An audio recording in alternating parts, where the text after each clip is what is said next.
Irreverent, entertaining, cool. You're listening to LA Talk Radio. Powerhouse Paranormal Topics with the umpires of the Unexplained Sheena Metal. That's right. It's Haunted Playground right here on LA Talk Radio. For more info on the show, hauntedplayground.com, latalkradio.com. Don't forget to email me and let me know what you think of the show and my fabulous guests. If you're looking for me on social media, I'm just at Sheena Metal everywhere, and I'm also the founder of a movement of peace, love, kindness, and unity. We're at IamRaisingTheVibration.com, and soon at our new nonprofit hub, which is RaisingTheVibration.org. Sometimes here, well, always on Haunted Playground, but sometimes also on my other 4 shows here at LA Talk Radio. I do a wonderful format called Lightworkers Unite. We're at WeLightworkersUnite.com. I bring on other lightworkers like myself, psychics, mediums, healers, all kinds of stuff. And then we do free on-air readings, healings, and just help, spiritual counseling, a little bit of everything. And what would WeLightworkersUnite.com be without my original and first member of Lightworkers Unite, my amazing friend, Patti Negri. How are you, darling? I am excellent. Thank you so good much. to have you here. It's great to be here. Always with you, Miss Sheena. Monday nights on Facebook Live, Patti and I do a little web series called Living with the Dead, and we're at wearelivingwiththedead.com. And we do live shows, antiquesghostshow.com. We just did one. It was awesome. Yes, it was fun. And we have to mention the star, Belle the Haunted Doll. We're really just the sidekicks. It's all about Belle. I'm feeling her right now going, you should have brought me. Exactly. She's rocking in her little baby black rocking chair at home. Who buys a child a black rocking chair? It's so weird that she has that. It's such a strange thing. Yeah, well. Her little black... They didn't bring me. Someday you have to bring her. I will actually. We could set her right here, right with and then she'd be right by the camera. She'd be like in the foreground, and we'd be in the background. She could just stare at the camera the whole time. That'd be great. We get a little thing to prop her up and just. So here's how it works. If you want to get on the air with us, get a free reading, healing, some spiritual counseling, some help, some advice. You just want a virtual hug, some love. Just send me a text message. Here's my phone: 818-437-0886, 818-437-0886. And then we'll get you in the queue and get you ready to go. And we've got people waiting right now because we don't mess around. So again, and if you're looking for me online, my spiritual practice is at IamRaisingYourVibration.com and at Sheena Metal Spiritual. And Patti, where can people find you, and tell us about your brand new book? Yes. People can find me at PattiNegri.com, Patti Negri on all the social medias, Patti with an I.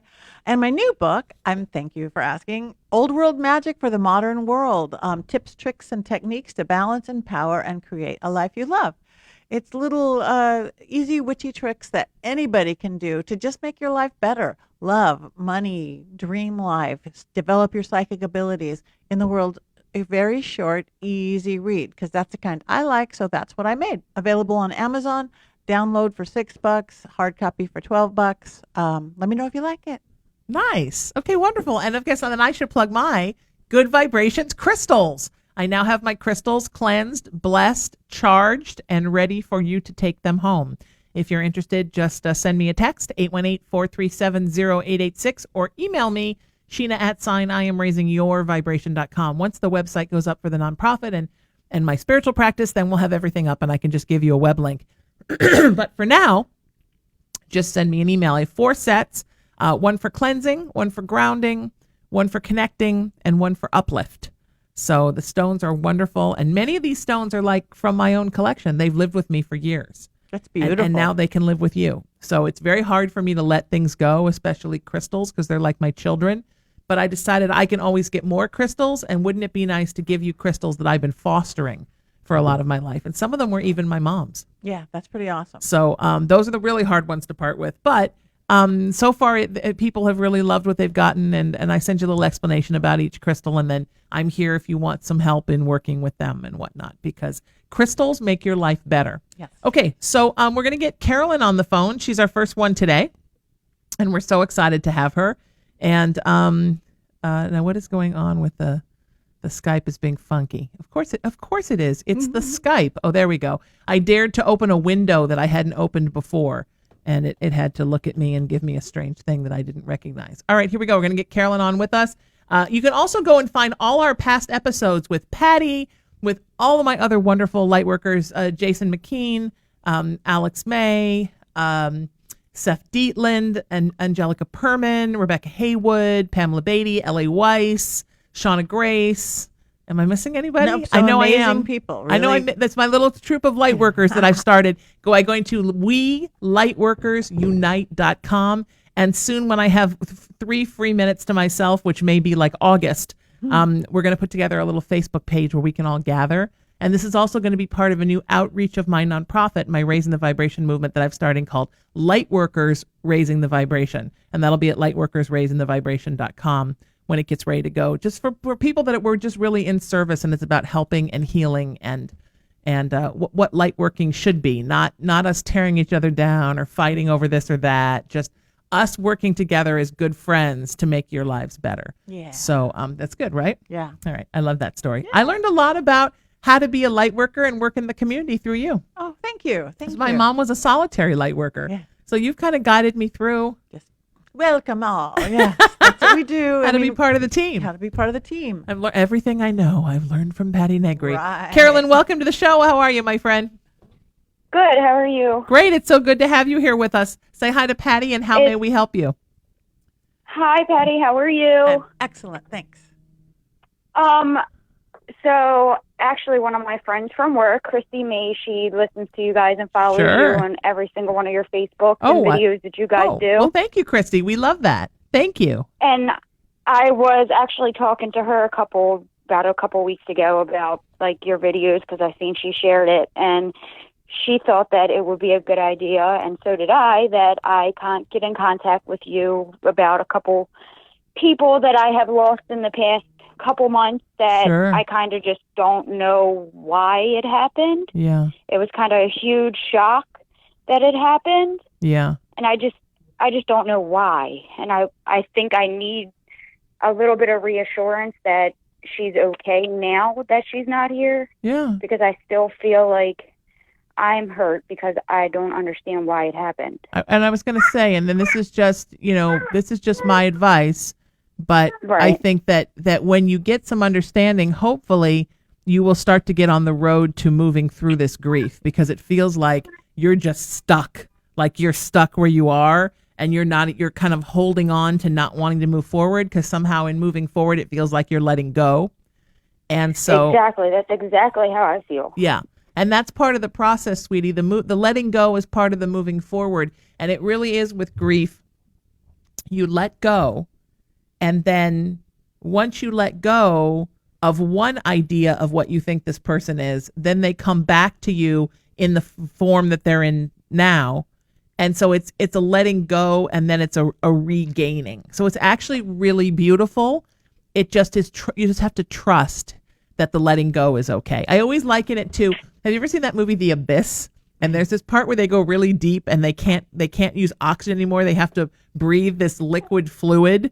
And it's this terrifying And I have moment. to trust that it's going to keep Right. them. You have to trust that you can actually breathe it, but you're panicked and you're holding your breath and you're trying not to suck it in because you think it's going to drown you. It's breathing still, but it's breathing in a different way when somebody you love has passed, and accepting them energetically, sweetie, from where they are.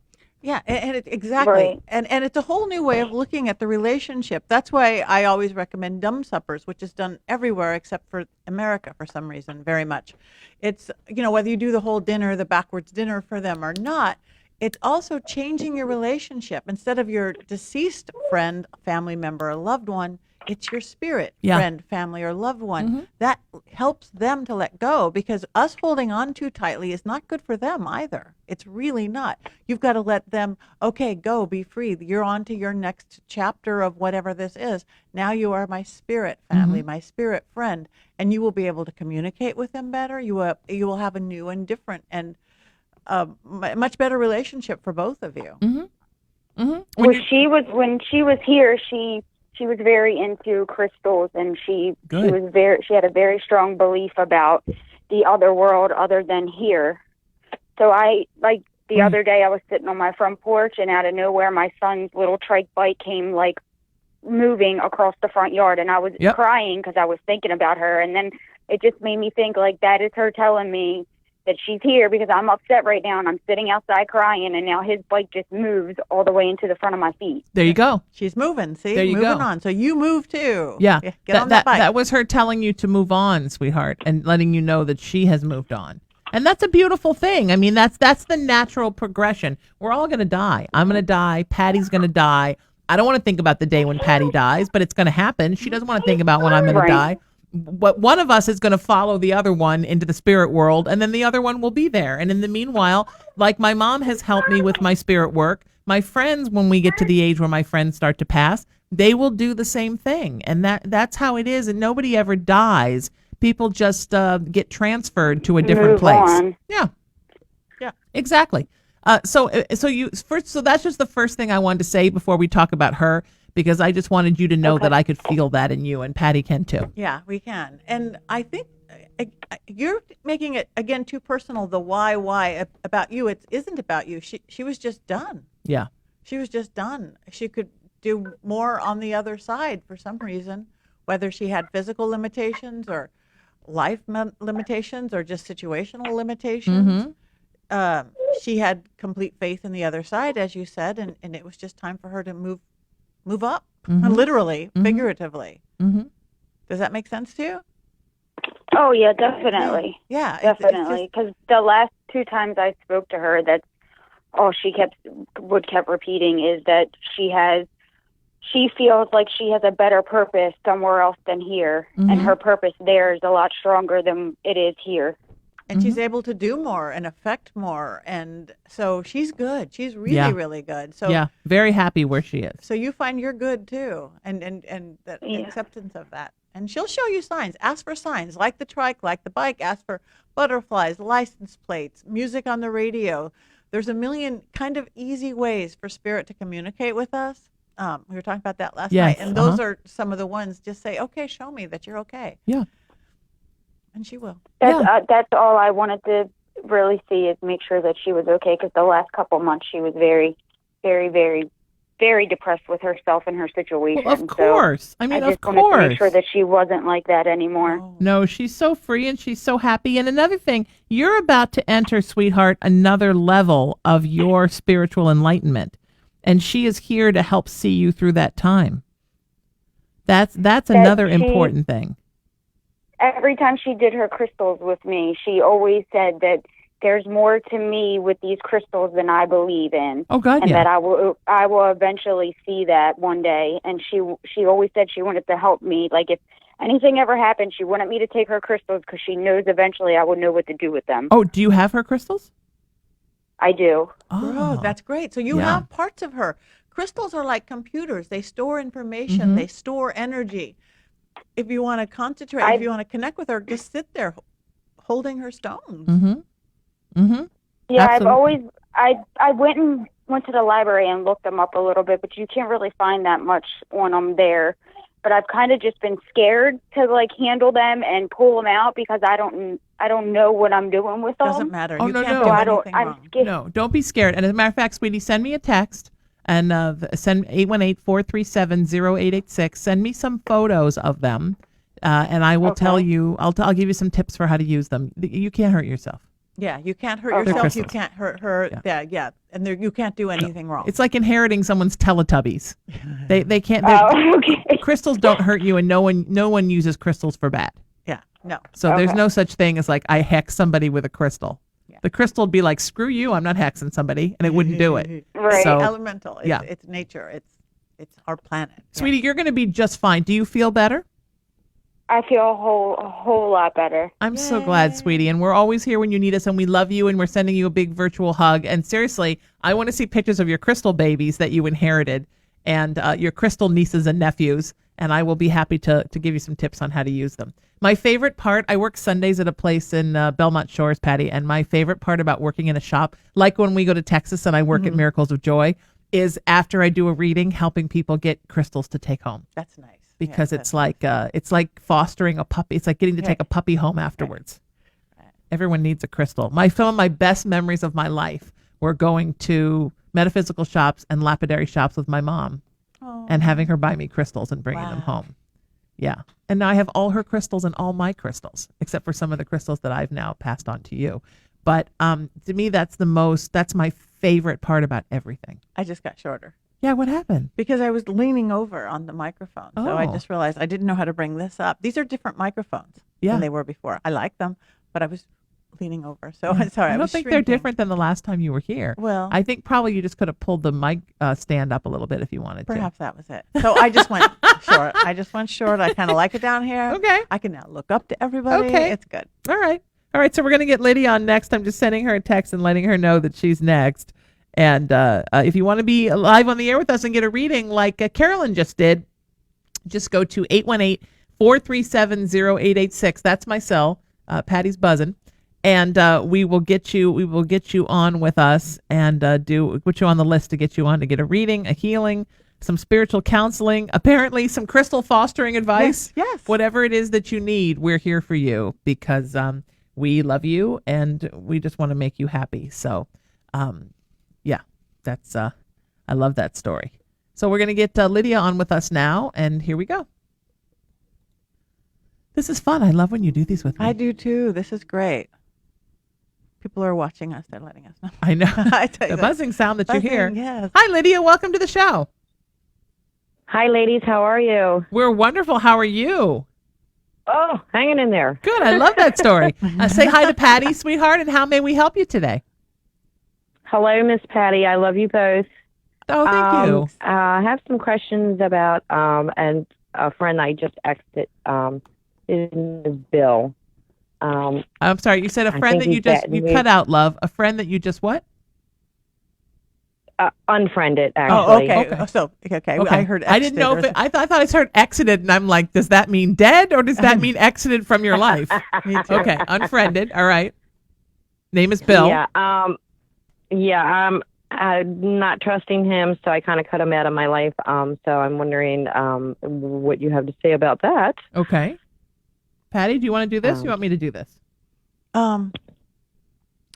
It's fine that you cut him out because whatever happened, but there also is some big miscommunication right there. So when you're a little less raw and he's a little less raw, you don't have to take so much of it with you. Yeah. I'm feeling that you've got this hurt thing, and there is some misunderstanding, and there's hurt on both sides. And does that? And again, so what it is for now, just really let him go for now. But when you calm down a little bit, maybe revisit it, or even revisit him. If there was a friendship to save, and I think there actually was, and whatever he did, there might be reasons behind it. Not that makes it okay, but at least that it's less stabbing. Okay. And Yeah. if you really want to let go of him, get a floating candle. Get any kind of candle you can float. You can get at the drugstore. Carve his name in it and float it in a bowl of water. It does not do anything to him. I don't do that kind of magic. All it'll do is cut those pain little cords to you. It's just wish him well, let it go, float it. Because clear water, that's emotions. It's the Abzul. It's the waters of forgetfulness. It's a beautiful little ritual. Looks pretty sitting on your table, a little floating candle in a bowl of water. When it goes down, toss it out, and you will feel less hurt, less anger, less pain. Because the only ones those are hurting is you. The fear, anger, and pain. Yeah. Okay. Are you okay, sweetheart? I know, baby. Yeah. I know, sweetheart. Yeah, No. you need to do that candle. Yeah. Let me tell you a little something about unfriending. And this is just me and everything I say on this show. Anybody who's listening, including you, Lydia, who this is meant for, you don't have to take my advice just because. I always say that and 2 cents will get you 2 cents. So it's just what works for me. And what works for me isn't necessarily what works for Patty. It's not necessarily what works for you. There is an energy to unfriending someone. There is an energy to blocking someone. There is an energy to ignoring someone. And it's giving somebody still energy. So if I'm mad at Patty and I'm like, oh, that friggin' Patty. Do you see how my hand is like, there's energy in this. I'm throwing this energy of at Patty. But if I say, I don't want anything to do with Patty anymore, and if I run into Patty at a party, I'm like, oh, hey, how you doing? Nice to see you. And then nothing. Do you see the difference in that energy? So instead of me giving this, I'm just whoop, whoop, whoop. The energy's coming through, and it's gone. Yeah. So that's why I'm not a fan of the unfriending and the blocking and the ignoring, because I think especially if somebody like Bill has misbehaved and Bill has been a bad boy, what you gonna do when that happens? Sometimes people don't know the difference in positive and negative attention. So if you unfriend somebody, you're giving them a whole hot fudge sundae full of negative attention. And if what somebody really wants is just attention, then that attention is, they're still getting it. So if you really, really want to see if he can stand on his own and behave and come back, and I agree with Patti, there's a part of you that really wants to see that. Instead of the ignoring, just let it go. Yeah. Let it go. Refriend, let it go. And then when he comes back around and he's like, oh, yeah, to just be like, oh, hey, and make him sort of decide to get it together to become the right person to be in your life. Yeah. Because blocking is still chasing because it's so much attention that you're throwing. Do you agree with that, Patti? 100%. I've never blocked anybody in my life. I've never either blocked any or unfriended anybody. Unfriended because to me that is an attachment. Yeah. That is just like, I hate so-and-so. Really, hate is as big of attachment as love. Yes. Let them go. That's why the floating candle thing, because it's the absol. It's letting it go. I've never, unless he's slandering you on, something like that. But then I would want to know about it. Yeah. And even if he was, I would block those comments, but I wouldn't block him as a friend. Because I think that sometimes when people don't know how to act like good friends or good lovers or good family or good coworkers, you need to almost train them, the way that the way that the dog whisperer trains, so the dog whisperer doesn't train by screaming at the dog, or the dog whisperer trains by, oh, look, there's the dog. Oh, hi. And then nothing. And then the dog will be like, well, wait a minute. That's all I get? Well, what's going on? And then the tail wags and the butt wags and look at me. Look how good I can be because I want some more energy. And then it's like, oh, hey, dog. Hi. And then nothing. And then the dog's like, what is happening? I need some energy. So then they start to realize, well, maybe I need to fix my stuff and fix what I'm putting out. Right. Because if I fix what I'm putting out, then maybe I'll get a different result. And sometimes with humans, it takes a lot longer than it does with puppies and kitties. Yeah, because they're smarter. Yeah, and they're more stubborn. Yeah. And in a lot of ways, we're a newer species and we're not as evolved. Yeah. And again, don't expect the worst from him. Expect maybe even the best. Yeah. People tend to live into our expectations. Like the person who thinks they're going to cheat on me, they're going to cheat on me. They're putting out that vibe. You're going to cheat on me. So even if the person wasn't thinking about that, you're creating it. So let people live it. Expect something higher, and he will live into that at least a little bit. Yeah, it's energy. It's magic. Yeah, and the analogy that you used with the animals, actually is because I do think that he did harm to my animals. Oh, my cats. Well, then kill him. No, I don't. Harm to animals. Forget everything we just said. Get a sharp knife. Yeah. As soon as you get animals or kids in there, no. Yeah. Get a can of gasoline and matches. Yeah. Well, but again, then if he's a harmer, if he's an abuser, then he's somebody who feeds on negativity. So don't give him any negativity to feed on. Yeah. Yeah. Just don't let him near your animals. And I have friends that disagree with me. I have dealt, and Patti can tell you, with some of the most heinous, malignant narcissists that are out there. I don't know why I am chum for them, but I seem to be. And I used to fight with them. I used to ignore them. I used to try to change them. I've been through all the stages of narc grief. And then I realized one day the best way to deal with them is to give them nothing. Because if they're telling everybody, oh, that Sheena, she's such an a-hole, blah, blah, blah. And then somebody sees us both at a party and I'm like, hey, how you doing, malignant narcissist? Great to see you. You look great. And I walk away. Then everybody else is like, well, wait a minute. You said she was mean to you and she's being nice. So don't give them anything to feed on. If you say to them, you hurt my cats, then he feels like, well, I got negative attention for hurting the cats. Instead, just protect the cats where he can't find them. And you don't have to be best friends with him and you don't have to be, close to him, but you do have to not let him see any negativity coming from you. Yeah. Or let it affect you. Because remember, the opposite of love is not hate. Love and hate are very similar. The opposite of love is apathy. Yeah.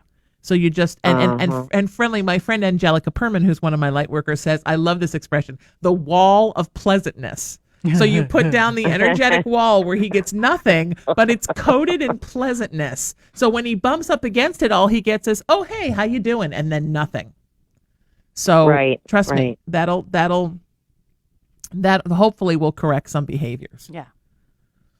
Okay. Yeah. And I do try to practice. Well, I do practice that. It gets frustrating. Of course I was it does. Wondering if there was of course it does. any woo-woo, something that I need to know secretly or. Well, Patti gave you the candle thing is good. And I'm a fan of freezing. Freezing. If he is worried about hurting you, if you are worried about him hurting you or hurting your cats or hurting, not about hurting somebody else, let them deal with that karma of it. But write his name down or put a picture of him in a sealable baggie, fill it up with water and put it in your freezer. And with the intent that not to hurt him, because you don't want to go there, just that he cannot hurt or harm you, your family, your pets, or anything. Mm-hmm. Keep him in your freezer. Beautiful. Make an ice cube. Mm-hmm. All right. Mm-hmm. Yep. Cool. Thank you. Honey, you're going to be in such good shape, and please let us know how it's going, and we love you. We're sending you a big old virtual hug right now, and this is going to be okay. Just say no to negativity and starve the dark, but starve it with a smile. Hi, dark. How are you? Give it a little wink and then walk away. It's hard. I'm a fighter because I'm Irish, and I'm an Aries, a fire sign, and I'm also a justifier. So I always wanted to justify things. And Patti knows this because we're really close, that when somebody, does me wrong, I always go to her house and I'm like, I'm trying to justify, but it's okay to justify something to one of your best friends. You don't do it with them. Yeah. So if you have to try to make sense of it in your head, call a friend and make sense. But when it comes to them, you're just like, "Oh, hey, how are you? Nice to see you," with a big smile. Because that negativity it's a meal for some people. Yeah, it's fueling the fire. It's why they do things they do so often is to get that reaction. I don't get it because to me, negativity makes me feel sick to my stomach. Yeah, well, that's because you're good.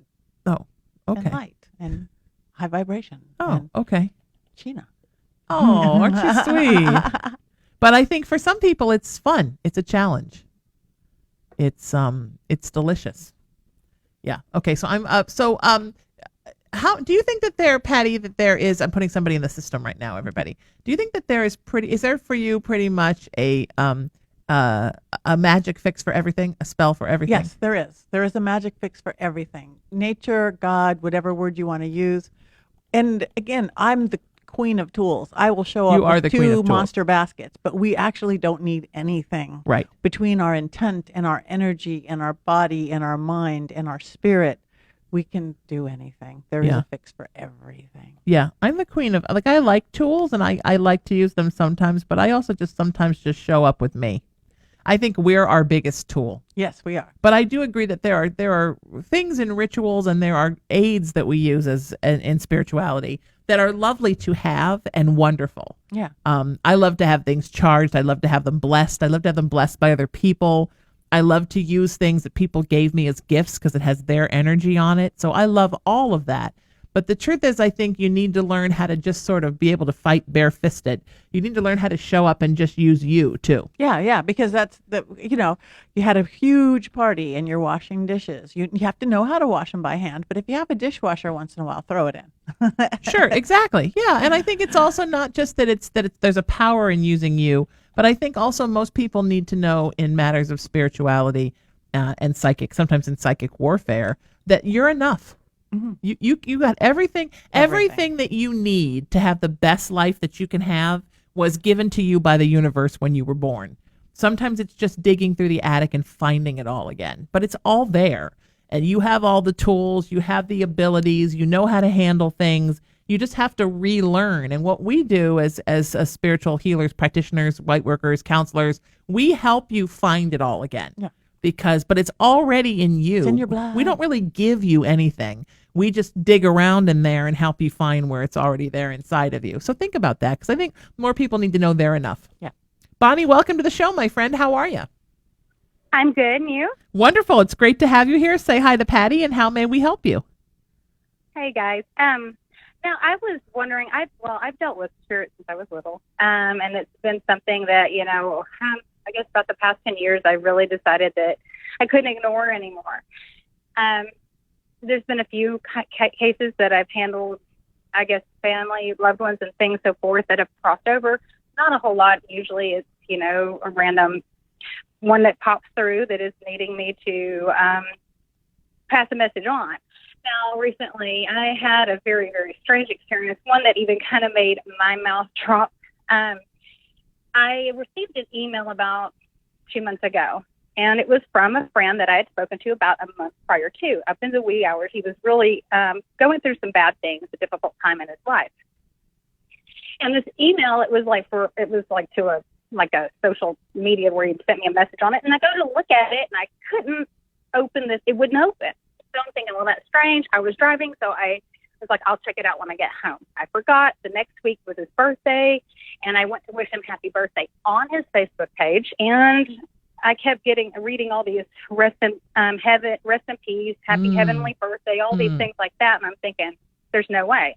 There's no way. And I look at the date that supposedly he passed, and it was he passed before I even received this message. Yeah. This email. And the day that I received the email notification from, this message app that he had sent me from was the day of his funeral. And I'm thinking, the first thought was he's wanting me to get in touch with his daughter because he has a daughter that's graduating this year. My stomach turned because I didn't know her, and I didn't know how do you message, somebody just randomly and say, hey, I want you to know that your dad is thinking of you. He loves you very much, no matter what happened, because it was, it was real suicide. And to me, it's like he was really going out of his way to say, pay attention, look at what's going on. I need you to do this for me. And it was really hard. I did message her, and in fact, she added me on Facebook, and and I just send her hugs and everything every once in a while. And the other day, it made me almost I did tear up. She had posted that she's tired and she's not going to be angry about her dad anymore, that she wants love and happiness in her life. And that was kind of one of the things that I kept talking to her about, how her dad was and the person that he had been. Beautiful. But I was just wondering if anybody else has had these type of, because there was I've had all kinds of communication, but this was, literally, through technology. And it was, I kept the message, and I'll go back and I look at it, and sometimes it just slapped my head. I'm going, how did you do this? Yeah, that is this seems to be a this year thing that spirits are learning how to text and email. I'm hearing it from so many people. Yes. Because remember, we are all energy, because that's why the lights flash when you're in a haunted house. It drains the cameras on your phone, or even professional cameras when we're on TV shows. But somehow, and with all the ghost apps and ghost radars and fancy stuff, spirits, you're about the fifth or sixth person I know who has evidence thereof, of texts from people, emails from people from beyond, even speaking real time, conversations back and forth. I know a girl who's doing it off a sound bar on her television now. So they are learning our technology. They are crossing over. So it's as wild as it seems. It's what's happening. They finally got a decent Wi-Fi signal in heaven. They took long enough, but they finally got one. It doesn't buffer all the time and drop calls. Wi-Fi is great. Wi-Fi, yes, absolutely. Well, that is amazing, because it's one of those things that and I guess also as well, it was, I could screen capture it and send it to her, and I did. I sent it to her to let her know, hey, there's no way I made this up. Here you go. This came from your dad's email account. And she was just like, I don't even know what to say. And it took her literally, it took her 2 days.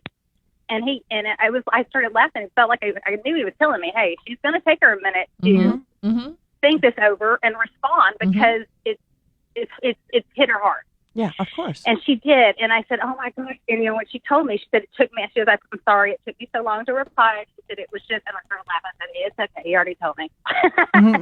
He already told me. Yeah. But it was very, to give her that piece, it was very hard for one. It was one of the harder times that I've ever had to trust my gut, know that what I'm getting is correct, and just do it, and listen to my guides and goddesses and so forth, and just do it, do as I'm told. That's what we do every day. We just do as we're told. It's very difficult, but I think when the message comes and the spirit is insistent, you need to deliver it. I deliver a message. My friend of mine, husband died of a heart attack very unexpectedly. They were in the middle of a really ugly divorce. So that she was pretty much so angry at him. And then he died. And of course, like everybody who loved him publicly, like only knows him for his art and loves him. And it put her in this very strange position. And she came and I knew them both. I met them together when they were kids. And I was just a little bit older than a kid. And so she was doing my show and we were talking about it. And all of a sudden he kind of popped over by my right ear and started talking to me and giving me messages for her. And, I was like, come on, not now, dude. Because I knew it was not the right time. But I had to relay them and on the air, which happens a lot, because he wanted her to know that he was sorry for all the time that he was messed up and all the time that he was on drugs and all the time that he didn't treat her right. And he felt terrible about it. You have to pass those messages on, right? So, a lot of times folks are really sorry for the super douchey, uncool things they do when they're alive. Yeah. Absolutely. They get a higher perspective. That's what I always say. Not that everybody becomes angelic or all wise and knowing, but you're literally getting a higher perspective of things. So the pettiness and stuff kind of goes, and it's not with everybody, My dad is pretty much still a jerk. I keep thinking at some point that was going to change, but it just doesn't. So now I've just had to sort of let him go for who he is, because he's pretty much still a jerk. So but in tell people that, in this sweet guy's they don't case, get a magical, they're a nice person now. No, but in this sweet boy's case, he was just lost. And that happens. Now, are you sure with your friend that it was a suicide? Was it an accidental suicide? I don't. There was a bad marriage going on, and I feel he was very depressed. But I do too. Yes. Now he was.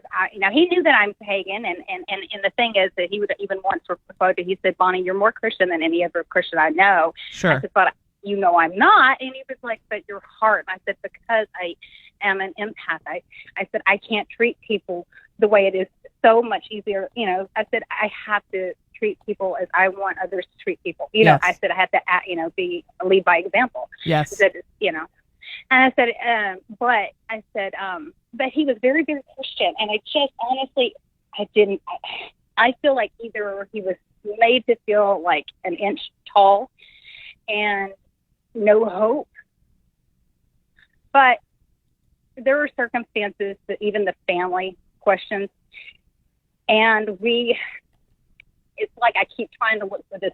I feel like there's a piece of evidence out there that just not been found or looked at, because number one, that his cell phone wasn't found when this happened, yet the wife, her dad went over there because the police said, well, you need to get what you need to get and get it now. Well, supposedly they ended up with it the next day. So there's some really odd things going on. Yeah, and there's something really wrong with the wife, right? It's funny that you asked that, because I didn't feel that way either. Yeah, no, there's something really wrong with the wife. Okay. Yeah. Good, because it's what I felt, and it's very. And it's I just said that on the air. So she's one piece of narcissist, total narcissist, and there is such a thing as death by narcissist. I mean, there is such a thing where narcissists can. Well, obviously they can kill you, but that's very rare. But more than likely, they can either make you so depressed that you kill yourself, or drain your chi, deplete your energy so badly that you develop physical problems and die of cancer or something. Yeah, there's no hope. Or your heart gives out. Away every bit of hope. Or you are so busy trying to buffer from them, you start to abuse substances, and then you accidentally overdose and die from that. Okay, and that's funny. I asked, did they do a toxicology, and it. And as of yet, they had not had the results. I mean, it was in, because he was an Aries. Oh. Sorry, I'm having to go. Yeah. I'm an Aries. But yeah, you were okay there. You see, and he was very, and so it was just absolutely a great person to hang around. I've got an Aries, so I understood him like other people might not have. So it was very weird, because that was one of the first things I asked. I said, was there anything in his system? Because I feel like either he might have been drugged and like maybe mouth, how narcissists can be. They'll tell you these horrible things, and it's mental abuse. It's mental abuse in the worst sort of way. Yes, they are killing you. Grab a gun that was there and so forth. And the funny thing is, number one, I know this guy. He's a country boy, and he was all about his guns. Now, if a country boy's going to do that, they're going to go with the gun that they know is best, their favorite. And I knew his handful of favorites, and the gun that he used was not his favorite. It was the one that his wife gave him. Go figure that. How funny that to me sounded. Well, that could have been a message. There's so much to be found. But yeah, I think you're right. I think both of you are right on that. There's something stinky in the fish. But if whatever drove him that he did do it, maybe that it was the gun his wife gave him was a message in itself. You know, I don't know. Okay. Yeah. Okay. All right. But there is something stinky. Yeah. Yeah. There's something not right. And so, and I only say that, sweetheart, so that when you look at it, you don't think of it as a suicide. When he gives you the messages, think of somebody who more was driven to whatever happened than it was actually a suicide. So it was like more of a driven to the madness. It was more of a driven to depression to the point of becoming completely hopeless. Basically, she pretty much put it, and emotionally immobile. Yeah, I mean, if somebody tells you every day, and I'm a survivor of a relationship like that, somebody tells you what a piece of crap you are every day, even the strongest person, it starts to sink in. And Aries, we're so much like pleasers, and we're so designed to be partnered forever in situations that we're always trying to figure it out, like me at Patty's house at midnight. But why is this friend doing this? That's just who we are. So he was trying to justify it over and over again. Whereas, Patty's a Libra. She just would have been like, I'm out. And then she just would have drifted away. And the scale would have tipped and she would have been gone. Bye-bye. But Aries, we hang in there. We try to make everything right. We're fixers. Yep. And when you're trying to fix somebody who's that broken, you get broken. You get broken. Because they don't break, so it breaks you. If you were trying to punch bulletproof glass over and over again, it would never break, but eventually your hand would crush.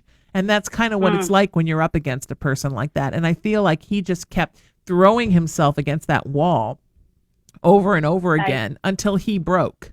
And I rarely hear voices from people that are living people, but I honestly would bet you his wife said often, I wish you were dead. Yep. Mm-hmm. I keep hearing, I wish you were dead. You I'm should trapped. be dead. If you were just dead, I could be free. Whether she said it out loud or she said it to the universe, she said it, and he heard it. Mm-hmm. And he did it to please her. And it's so funny, and it's the thing is, it's weird because like the month, it was like a month before he did it, not even quite a month. I had talked to him because he was going through a rough patch, but he knew that he could always message me, and he's that I would always be there, no matter what time of day or night, and I would answer and just talk him through it. And he was like, "Oh, you're the strongest." I said, "I'm not strong. I am a weak, big crybaby. I'm a Cancer, Cancer with an Aries moon." I said, "You have no idea, But I said, "No." I said, "But I just have to keep fighting." I said, because I've got little ones that look up and watching me how I react. Yeah. I said, "But you're the same," and I said, because I knew how strong he was, and he was. When I got off the phone with him that night, he felt stronger and he felt better, and he sounded and I felt comfortable hanging up the phone. Right. We'll put it that way. Right. And then when I a few weeks later go and look and I'm seeing this and I'm like my head's trying to wrap around it. This isn't right. Yeah. This is wrong. This is not right. And then of course it was then I get then I rethink that email and look at it. And then I start having my lights in the kitchen, and I'm thinking my cats are knocking things over, and they're not. And I'm going, okay, I will talk to her. Just give me. I don't know how to go about this. And that, then of course next, okay, I'll do it tomorrow. Tomorrow morning, I swear, please let me sleep. I knew at that moment I had to do it. But of course, as soon as I did, all the racket at home stopped. And it did. Like I said, her post that she is accepting to just, even though he's gone, to be happy. And when I talked to her, I told her that I did think that it was not. I didn't think that it was suicide. I said that's not like your daddy's sweetheart, and that. I said if I think of anything, like I said, if I think of anything that might stand out and help you guys to get, if you feel like y'all need justice or whatever it is, I will give it to you. I said, this is a complicated thing. It doesn't work like you can't go to a police and say, well, this lady told me she just Right. You need to look under the bed or this or Right, that. right, I said, right. You have to go about it in a different way. I mean, yes, there are cases where the police do use, people that are gifted and for help and such. But, when it's simple and you can check it off as something like a suicide, and of course, they're going to do what they do. Yeah. Yeah. This is a different right. case. And it's not for you to do, sweetheart. It's for her to decide to Okay, pursue it if thank she you. wants to pursue it. Okay. Yeah. You've done your thing, babe. Now you're Okay. off to your next psychic mystery. Yes. Thank you. You're going to make me cry. Because sweetheart, you will be called on again, Bonnie. You will be called on again to do this. And so just leave yourself open and know that it's perfectly natural, sweetheart. This is just a thing. And oftentimes when our gifts come, and when they really start opening up, you're shown your gifts with somebody that you knew, because it's an easy way to get started. Yeah. It's not just some stranger shows up and says, "Tell my wife the ring is in the robe." I mean, it helps that it started with somebody that you knew, because it made you feel more comfortable. Yeah. So let go of that little bit of like guilt response that you're holding on to. It's not a lot, because you do know better, because you're a beautiful pagan, but you're a little bit, let go. Let it go, sweetheart. Okay. Yeah. Thank y'all so much. You bet. You are wonderful, my friend, and we're sending you so much love, and we love you so much, and we want you to just be happy. So we're sending you a hug, and please let us know how it goes. What beautiful calls so far. Yes. If you want to get on live with us, just text me. Here's my phone. I'm giving it out on the air because I'm crazy. 818-437-0886. That's 818-437-0886. So we're going to get Anna on with us now. And if you want to get on like Anna, that's how you do it. Just and make sure you send your name too. Otherwise, people have to watch me. What's your name? And text it here. So you just make it that much easier if you send your name, and then I can program you into the Skype, the mysterious Skype, who's like your crazy ex-girlfriend, crazy ex-boyfriend. Although maybe not as bad as our first callers, because I don't think, I don't think Skype would hurt my cat. No. I think if in a war between Skype and my cat, Skype would be in trouble, because my cat's pretty fierce. And your cat, that traveler, my traveler disappeared, cat, and then showed up again, just like I told you that my cat Erin did after the earthquake. 8 days I couldn't find her. And every time I lifted up a bookcase, I expected her to be dead underneath. And one day I was sure this is where she was. And I lifted up this TV and she wasn't there. And I heard something rustle behind me. I turned around and she's sitting right behind me, looking at me like, what are you doing? What do you expect to be over there under the TV?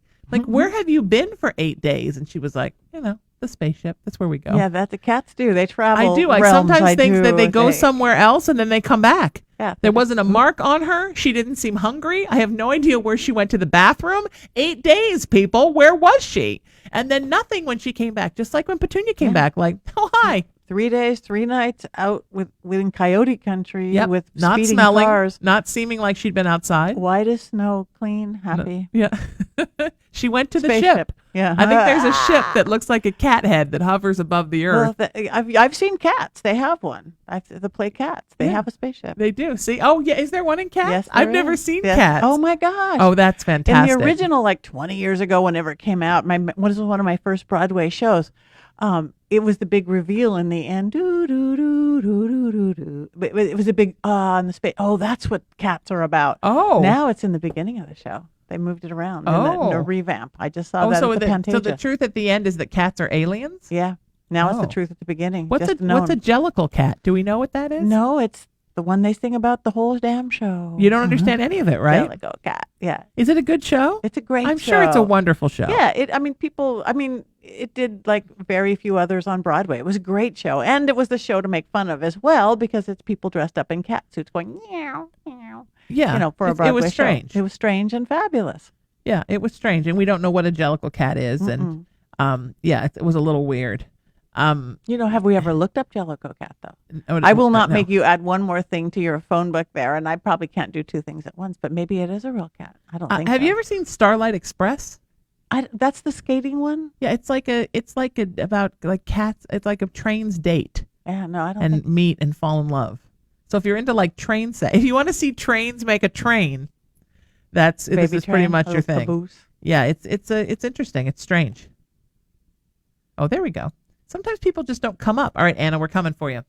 818-437-0886. That's how you get on the line. You have to text me. You can't call me because obviously I'm doing a radio show right now with the wonderful Patti Negri and her beautiful book she should show you again. Old World Magic for the Modern World. Amazon. I promise. Easy, fun things to make your life better. She promises. I promise. It's on Amazon. She promises. Anna, welcome to the show, my friend. How are you? I'm good. How are you? Wonderful. It's great to have you here with us. Thanks for being here. Yeah, thank you for Friday. It was awesome. We loved having you on Friday. Yes. We were just talking about you last night on Living with the Dead because we're trying to find a way to do Antiques Go Show virtual. And Patti was saying, well, when we do it, then people in our virtual audience can just text us a photo. And I said, but we read a photo the other night of this big scary mirror, and it was yours, Anna. Yes. I have more stuff. Good. I'm a collector. Bring it to the next one. But that mirror, wow, that's a mirror, that thing. Yeah. Wow. Yeah. It's like a traveling portal. I love mirrors. It is. They're so I do magical. Too. They have so much energy. I do too. I love them. And I grew up in a house with thousands of mirrors. My mom had lots of mirrors. She Yeah, just my mom felt did the too. energy. Yeah, magical people too. And I have lots of mirrors. And I go in houses now with people who don't have any mirrors. I worry. I wonder. You know what's interesting? I grew up in a haunted house. I talk about it a lot. And there was this mirror. So, of course, what my parents called the family room was wood paneled because welcome to the 70s. Yeah. And up over the hearth, it was a double hearth. There was one in the living room, one in the family room. Up over the hearth in the family room was this like a diamond shaped mirror. So like a square turned on its end. And, of course, the wood paneling was all around it. And when you looked in it from where my mother sat, where her easy chair was, again, this is so 70s, right? You could see on an angle to this place where the kitchen, the foyer, and the family room all came together, which is where we later figured out was the vortex in the house. Wow. It's where the portal was. So isn't that interesting if that's where she could see? So she would look in that mirror and she would see all kinds of stuff. And she said she knew something was weird with the house when one time she looked in the mirror and she saw my dad come in from the foyer, and then I was behind him, and then my best friend was behind me, and then behind us was a little person like 2 feet tall. And she immediately said, well, I wonder why Sheena never told me that she had a dwarf for a friend, because my mom was so cool. She was like, why didn't she tell me? She should have known I would be awesome. And then she turned around and there was me and my dad and the friend and no 2 foot tall person. And that was when she started realizing that there were things that she could see in that mirror. And then she saw all kinds of stuff. So it's interesting, like when the house was designed, that the mirror shone on the portal when you looked. It's very weird. It was a trippy, weird house. Well, it would empower the portal. Yeah, absolutely. So how can we help you today, Anna? I'm just, it's been rough, and I'm sorry. feeling a little stuck, like something is blocking me to move on. Yeah. Do you know what's blocking you? I no. Okay. It's been for years. My husband and I have been like, we're getting to a point, and it's like, okay, now we can go, and then something happens. Yeah. It's every time we think we're on our feet, it's boom, something happens from the outside, and we're just back where we started. Yeah. Yeah, it's interesting because you feel like there's a fear inside of you. Like you're almost scared to move to the next level of in your life, of prosperity, of enlightenment, of emotional growth, because you're sort of scared of what might be on the other side or who you're going to become. So yes. it's almost like there's a block there, but the block is you, sweetheart. Yes. Yes. And what I'm getting is it has to do with your ears hearing. Like the universe is talking to you, but you're like, no, not listening. You've got your fingers in your ears. La la la la la. Yeah, I'm like in my mind petting these beautiful little ears. I'm seeing little sow ears. I'm seeing blocked ears.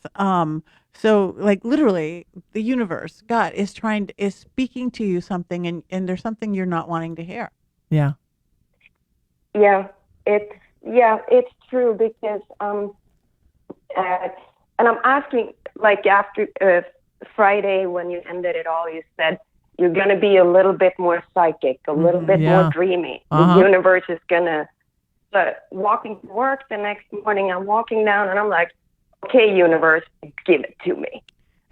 And I'm thinking, pennies from heaven, I get 20s from heaven.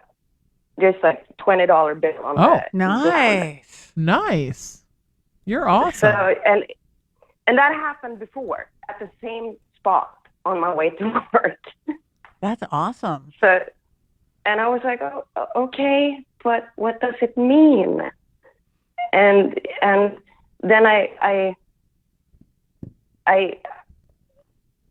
have it's just weird. You overthink. You overthink. Yes. You overthink. You overthink. You overthink. We have the two brains. Yes. The left reasoning, rational. What does this mean? Brain. The big question. What is life? What is it? The left reasoning, rational. The right intuitive, creative, spiritual, artist side of yourself.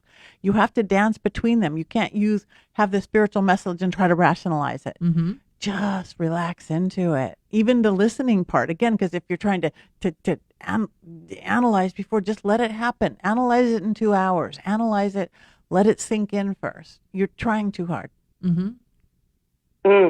Yeah. I agree. Yeah. You're expecting too much from yourself, and you're not expecting that the universe is going to give you back as much as they want to, sweetheart. So you're stuck between this place. And then I get this, you should do that. And then I get a big shy attack, and I go like, no, I can't do it because I'm stupid. They're going to think I'm stupid. No. No one's going to think you're stupid, sweetheart. And all the stuff that feels like it's stupid or feels like it's scary or feels it's like the big leap, that's the good stuff. Yeah. That's always the good stuff. Yeah. That's when you're on the plateau and you're just about to move forward, sweetheart. That's diving in. Uh-huh. And that's a good time. I mean, that's even texting you yesterday, I was like, oh, maybe I shouldn't. Maybe she thinks I'm stupid. What? And I'm like, oh. We loved having you. Because she sent me a nice text yesterday saying that she and her husband, who were at Antique Scotia, want to come back to the Raising the Vibration gathering this weekend. I'm like, of course, and bring friends. I mean, spread the word of peace, love, kindness, and unity. We want everybody. You just, this is an open invitation to you and to Michael now. You're welcome to absolutely everything and anything I do, and anything that I can get you free tickets for, I'll send them. And you're always part of our tribe now, so you never have to worry about that. Okay, beautiful. Oh, thank you. it. And I have a question for you. That's stupid. That's stupid. What happened to you somewhere between 3 and 4 years old? That's your thought pattern. Do you remember something that really upset you at 3 or 4? It didn't have to be tragic. You weren't abducted by aliens, but something that made you go, oh, that's stupid. I can't show them that. Change of family dynamics. Did you move? No,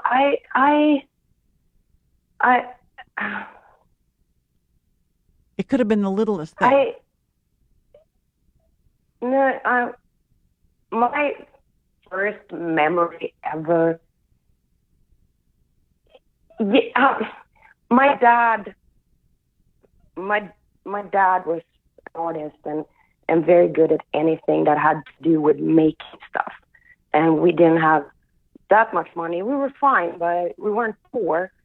But so my first memory was when I turned 4, and he had built and painted a bike for me.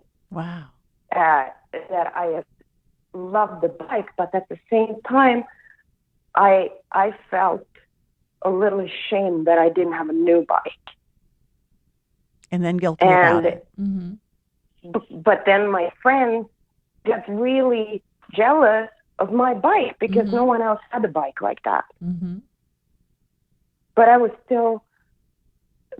I had this bit of shame because all my friends got new stuff. They didn't get homemade stuff.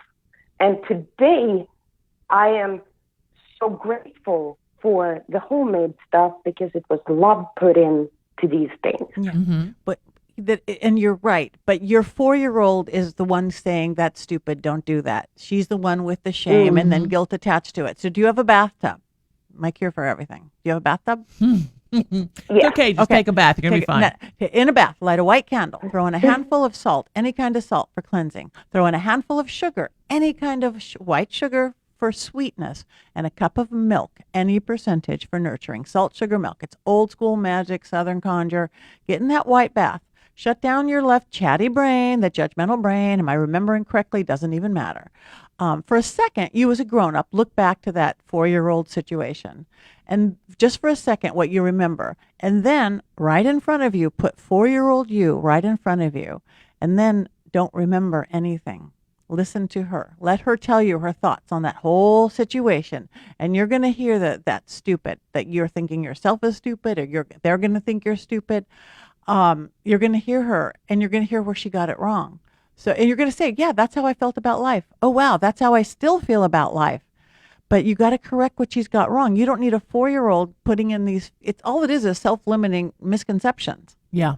Self-limiting misconceptions about, oh, I can't do that because I'm wrong, because you're 4, you're not logical. So her reasoning doesn't have to be logical. And again, make it a fun bath, make it a cathartic bath. It's inner child work. If I was your psychologist, which I'm not, we could spend a whole year working on it, or you could do it in one bath. Figure out the misconceptions your 4-year-old has. Because therapy has not worked. We could do 5 years of analysis, or you could just take a shower. Yeah, exactly. It's completely up to you. And then, correct her. Let her know what a beautiful girl she grew into. She doesn't know any of that. She's still the torn up 4-year-old, the new bike, love the bike, hate the bike, embarrassed by the bike, embarrassed that she's embarrassed by the bike, bop, bop, bop, bop. That's stupid. Yep. Don't jump. And it's everything, right? It's prosperity. Sometimes it's your husband. It's anything in your life that you don't think you're deserving of. Creative gifts. I mean, it's everything. Yeah. But I don't know what I did to deserve him, because he's awesome. He's lovely. I mean, what a sweet soul he is. And he's hella sexy. Yeah. Is it okay that I said that out loud? It is, because I agree. I mean, he is truly the man with the mirror. And you guys are pretty cute together. Yeah, you guys are darling, and he's crazy about you. See, he sees you. See, that's what Patti and I wish for you, sweetheart, is that someday you'll see you as we see you and as Michael sees you. Because you're the only one that's not seeing how awesome you are. Yeah. You're the only one. Yeah.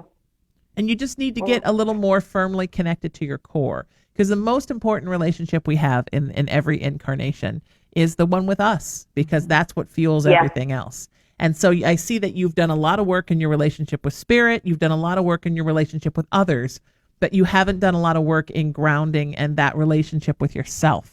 That's so important. And you have to just get to the point where you drive down the street one day and just start laughing because you love yourself so much. And there's nothing wrong with that. That's not conceited. It's not being an egomaniac, because people like that don't really like themselves. Yeah. It's just, it's good to like yourself. It's good to love yourself. We're our own company for 100 years. You have to. How can anybody else love you if you don't love you? You have to. And we're not saying you don't, but you're a little judgmental on yourself. Yeah, that's your judgmental on yourself. Connect with that. Yeah. And you're going to feel so much better when you connect. And baths are good. Crystals are good. Incense is good. Oils. I mean, different things that make you feel centered within yourself and make you feel grounded. Doing some root chakra work. Yep. Michael is saying he's getting the crystals on Sunday for me. Yay, oh, good. Yay. You're going to love them. Yes. And I'll show you how to use them, and you can text me and I'll tell you some tips for how to make them work for you. And you can take them everywhere. You can throw them in your purse. I made them the size that you could literally put them all in a little bag and throw them in your purse, or so guys can keep them in their pockets. And so you can actually keep them on your body, because they feel good when they resonate next to your body. I mean, you know what? A smartphone has a crystal in it. A crystal is what fuels a smartphone. Why do you think suddenly we're so addicted to carrying our phones everywhere? And watches. And watches, because they've got crystals in them. And they've had those for decades and decades. Yeah, we're obsessed with what has a crystal in it. So it's going to change you, and I can't wait to see you on Sunday. Sweetie, you're going to be so okay, and we're here for you every step of the way, and we love you so much, and we're sending you a gigantic hug and so much love, and we just want you to be happy, baby. So you believe in you, and we're going to help with that journey of helping you to believe in you. So because we believe. So welcome to our tribe. Yes. Welcome to our tribe. Yay, Anna, welcome to the tribe. Yay, welcome to the tribe. This is a great show today. This is fun. Isn't this fun? Yes. If you want to get on with us, 818-437-0886, you send me a text, and then I will put you in the system. And we've got some folks waiting, but we always have slots, and we're going to get Ashley on next. So, Ashley, we're coming for you, baby. I love doing this with you. I love doing this. I love doing it with everybody, but I love everything I do with you because you're my special. You're my special bestie. We're special friend. Yeah, you're awesome.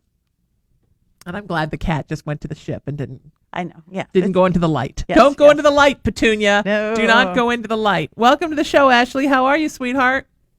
I'm okay. How are you? Great. It's good to hear from you. Say hi to Patti, and how may we help you?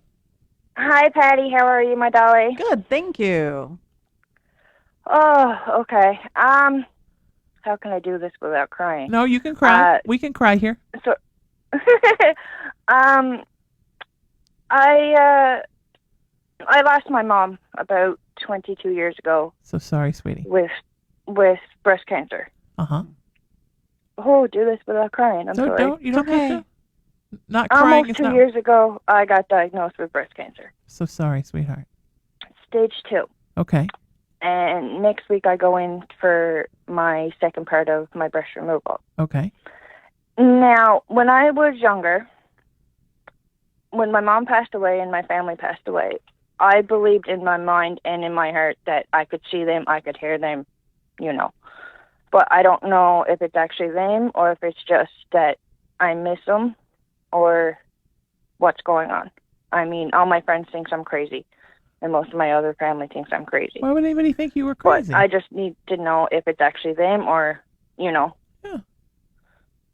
Patti, I'll let you take this one. Yeah, no. It's real. That's really them. Of course. You're intuitive, you're gifted, you're so heart driven. So that's why you have to let that heart open. That's when we get illnesses and things. So you are just love. And yes, that's really, really them.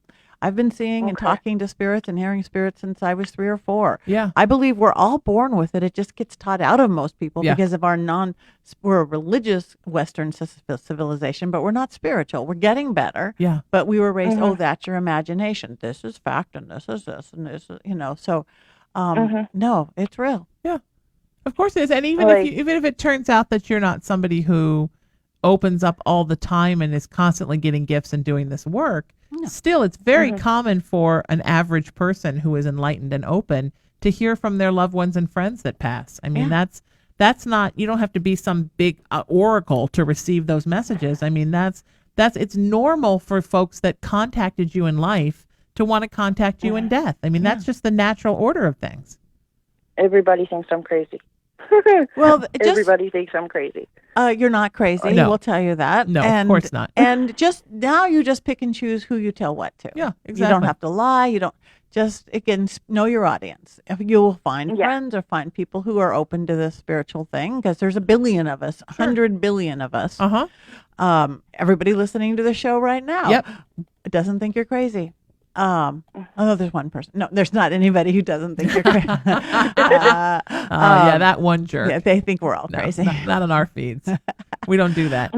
But so again, the people that you think are going to get real judgmental, you just smile and talk about the weather or anything else in your world. Yep. Mm-hmm. But do find some people that you could talk about this, and we are those people too. Sure. Yeah. No, I have major surgery coming up a week from today. Okay. And I am, excuse my language, scared shitless. It's okay. I'm afraid that I'm going to go on the operating table and not wake up. No. That's not going to happen. No. We all fear that. You've had surgery before, haven't you? Did you had a part 1 of this? Yeah. Yeah, part 2. We all fear this when we have surgery. I've had probably 10 surgeries in my life. And of course, we always think, what if I don't wake up? It's a normal thing because there's a possibility you could not wake up for anybody who has surgery, but that's not going to happen for you. It almost never happens. Yeah. You're going to be fine. Okay. And you have more to do, more to experience, more to, yes. Yeah. Okay. Breathe into it. But you're going to be fine. And you know what you really could use, and I was just about to make this announcement, but it's a good time to do it, Ashley, while we've got you. You could really use some friends that you can talk to about spiritual stuff because it seems like you don't have a lot. And that's why I want to make the announcement that I'm going to start making every show, that if you're in the chat room right now, because we're at LA Talk Radio, but we're also on Facebook Live, and there's a chat thread happening. Make a friend in that chat room today. Everybody in that chat room today, leave today with a friend. And then, of course, all of you are my friends, and I'm friending everybody because I'm just friend of the world. But make a friend today. Find someone in there that you can chit-chat with. Tell your story, and you will find there's somebody else in there that's resonating with what you're talking about. And make a friend, because I just think if you had, Ashley, one or two people in your life that you could talk to about crystals, about fear of death, about dead loved ones communicating with you, you wouldn't feel like you were so alienated. Because part of why you're so scared is you feel alone. And part of why you feel alone is because everybody in your life is like, that's not real. And they're judging. Yeah. And you need to get away from the that's not real people. Yeah. So exactly. Especially as you fight off this stage 2, which is stage 2 is not, you're going to be fine. But as you fight it off, it's, you need to empower yourself on the inside. And having people that believe in what you believe in really help you to heal yourself. Yeah.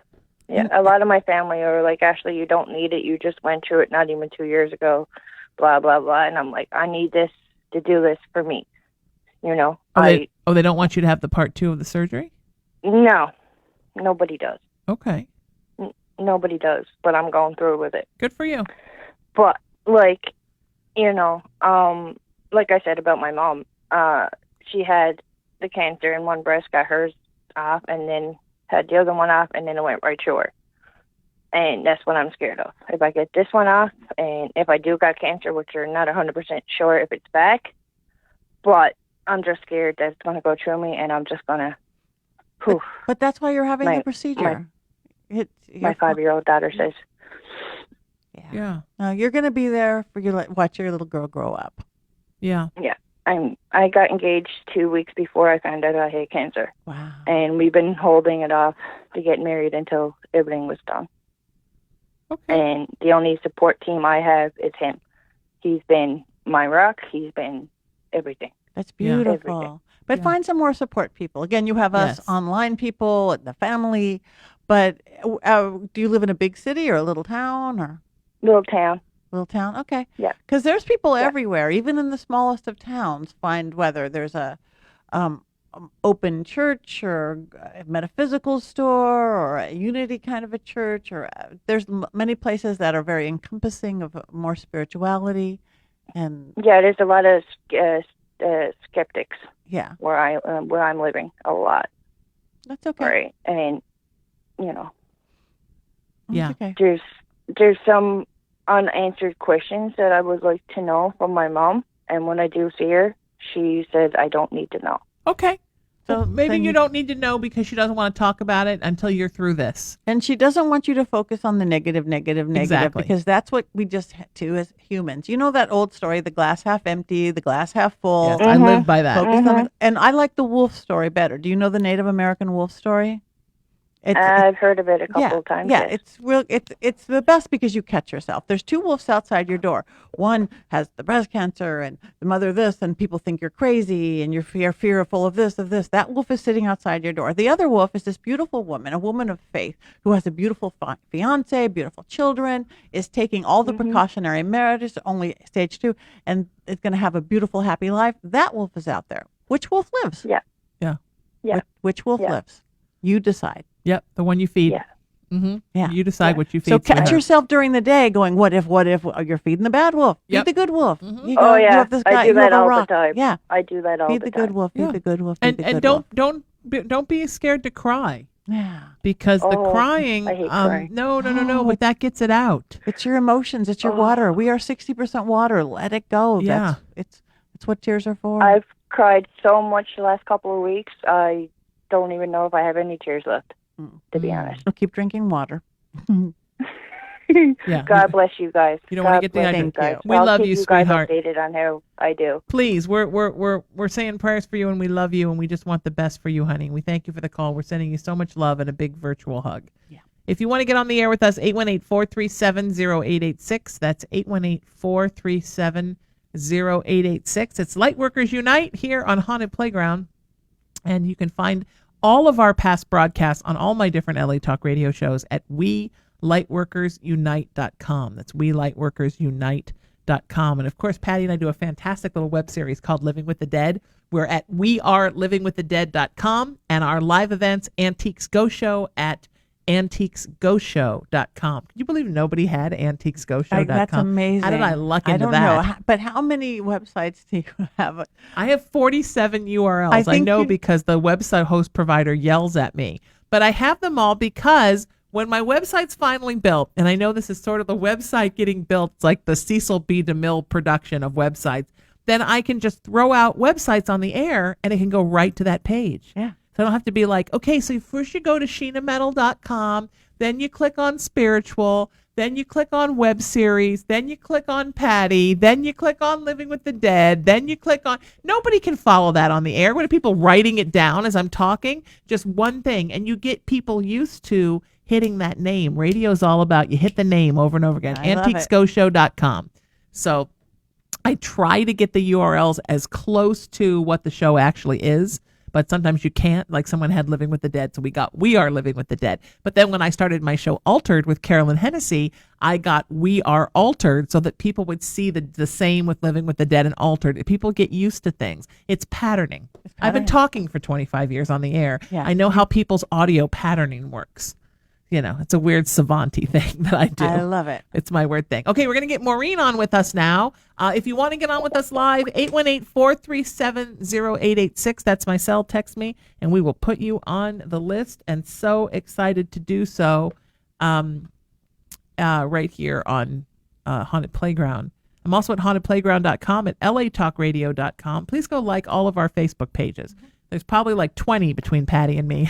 I have 2. Only 2 are her. All right. Welcome, Maureen. How are you, my friend? Hi. I'm good. Hi, Patti and Sheena, Hi. my friend. I had a few minutes, and I've just been trying to get up to your shows, but it just hasn't worked out. And here you were today. Popped Here we in are. between my shifts, and I thought, there you go. She's Yep. here. Yep. What can we do for you, my friend? Say hi to Patti again. Hi, Patti. Hello. You're so cheery. It's good. Good energy. Oh, yeah, I just got out of the shower. I have a double shift today, and I have to head out soon. So I'm feeling better, but I'm still not in my space. Patti, it's a long story. I went to Arizona, I came back, and now I'm here still in LA, but in Orange County, and not feeling it. Just where I live is not kind of my deal, so I'm just trying to decide if I'm staying or if I'm leaving again. All right. Sounds like you want to leave. Yeah, you're leaving. It's up to you. Nobody else. But you resist that too. Yeah. You know, I get some days when I'm working and I'm really happy and I love being around people, you know, I'm fine. And then I get home and they're screaming and yelling and this place makes me crazy. And then I just think, okay, got to get out again. Where are you going? Well, does the leaving have to be a big leave? I mean, if you like your job and you like where you are, if the leaving is just where you're living your direct home, is there a leave but don't leave option? Yeah. I mean, you've been doing that. You've been moving to different places within the Orange County area. Okay. Yeah, well, Long Beach wasn't really a question. That was just a bad scene. But I'm not sure. You know, there's still the question of money and there's still the question of the energy here that drives me crazy and the yearning to be on my own again. I feel like I failed the first time and maybe I'm ready to try again. Sedona keeps popping up again. I miss it so much. Yeah. I think Sedona's good. Yeah. Oregon still pops up. Oregon's beautiful. Green. It's just, you know, it's I got to get on my lease and do all that good stuff. I think knowing that I'm not having the relationship with my son and his family like I wanted, that's kind of releasing me to go again. Yeah. Well, and we talked about that, right? That I was worried that was going to happen. Yeah, I tried. That's okay. It's okay. Sometimes you have to go farther apart to get back together. I always describe it sort of like this, sweetheart. So for those of you watching right now, you know, so we think of a road as, you know, two parallel lanes running right with each other. And that's kind of what a friendship is. But sometimes a friendship or a love relationship or a family relationship, sometimes when you're on the freeway, right, the northbound and the southbound are together, then they go out in different directions. Sedona is a great example of this. When you take the freeway up from Phoenix in Sedona, all of a sudden you're nowhere near the northbound and the southbound are in totally different places. And then they come back together again. And so that's how sometimes relationships with people we love are too. And it's okay. It's okay to take that time apart.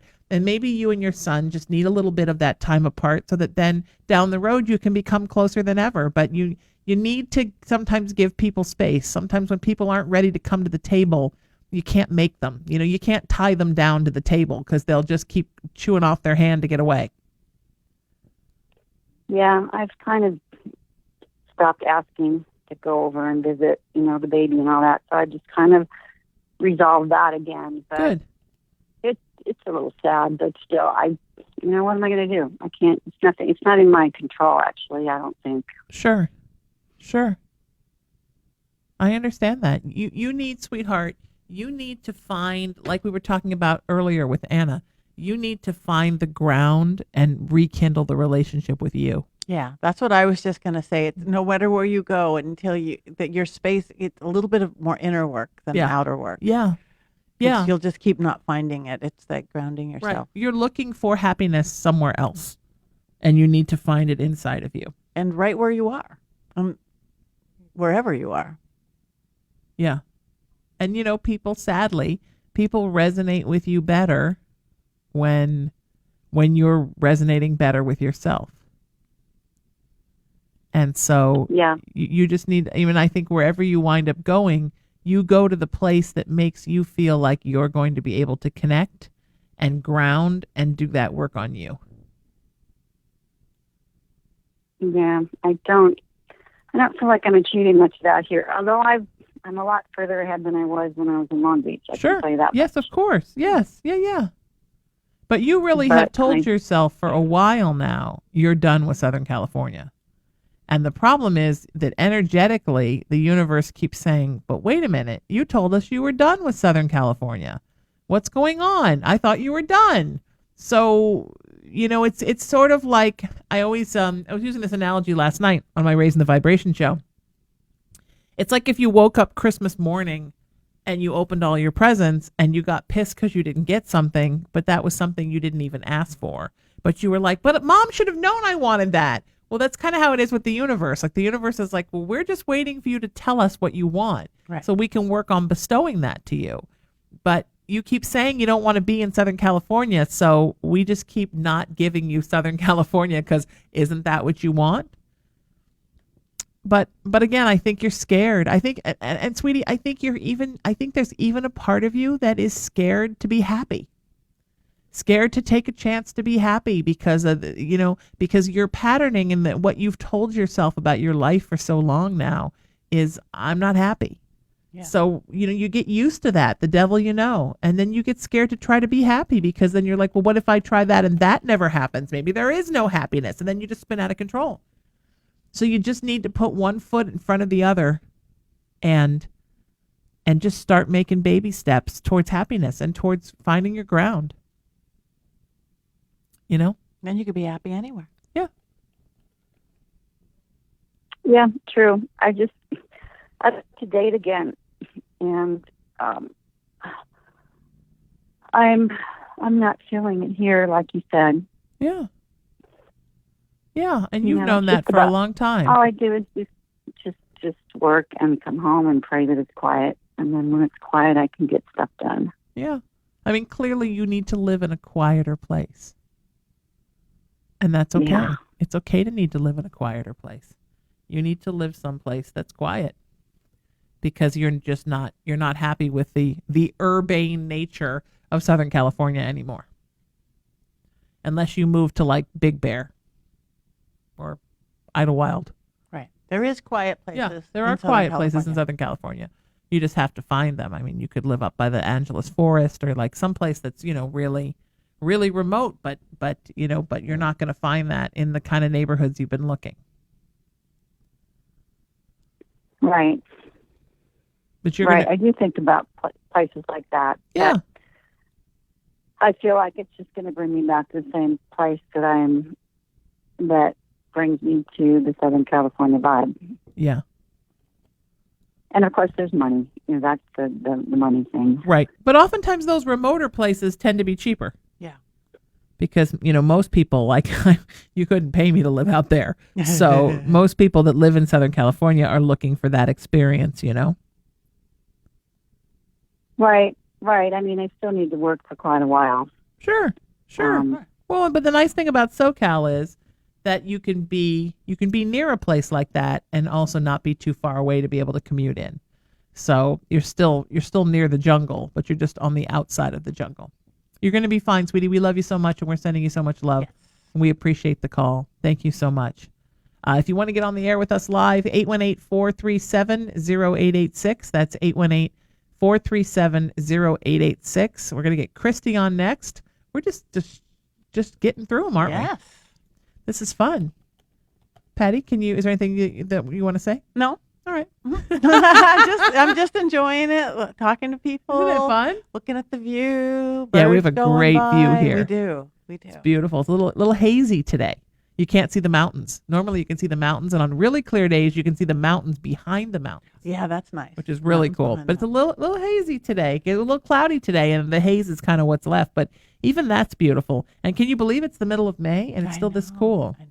Sometimes it's 110 by now. But it's supposed to be raining in a couple days again. I love that. Yeah. I love it when it doesn't happen a lot. Yeah. Christy, welcome to the show. How are you, my friend? I'm good. How are you guys doing? Wonderful. How may we help you? Say hi to Patti, and what can we do for you? Hey, Patti. Hey, Christy. Congrats on your new book. I just ordered it off Amazon. Yay! Thank you. Book Let me sale. know what you think. It's Absolutely. I don't have one yet. So. Well, now you do. Oh, you don't have a book yet? I have one now. I'm waiting on mine. Okay, I'm waiting on mine too. I got to wait till about another 20 minutes. Then Patty's giving me that one.